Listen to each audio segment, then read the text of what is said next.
বড়দিনে ৩টে বড় সিনেমা, কিন্তু টলিউডের আলো এখন সোনা সাহা ও প্রতীক সেনের বিয়েতে। বিস্তারিত জানতে ভিডিওটি দেখুন। বড়দিনের আগে টলিউডে জোর আলোচনা, একসঙ্গে 5টি ছবি মুক্তি পাবে কিনা। শেষ পর্যন্ত বিশাল মিটিংয়ের পর স্থির হলো 23 ডিসেম্বর বড়দিনে উৎসবে মাত্র 3টি ছবি আসছে প্রেক্ষাগৃহে।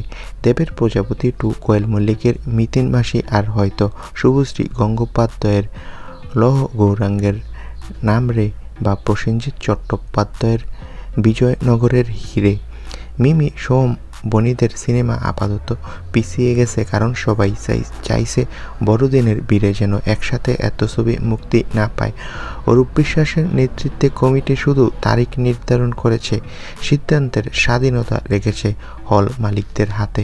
কিন্তু সিনেমার খবরের মধ্যেই এখন টলিপাড়ার নজর অন্যদিকে, সোনা সাহা আর প্রতীক সেনের বিয়ের দিকে। শোনা যাচ্ছে বড়দিনই জীবনের নতুন অধ্যায়ে পা রাখতে চলেছে তারা। মোহর আর একটা ধাক্কার পরে এবার বাস্তবে বিয়ের পিঁড়িতে বসছেন এই জনপ্রিয় জুটি। সিনেমা হলে যতই পর্দা বদলাক, দর্শকদের মন এখন শুধু এই জুটির দিকেই।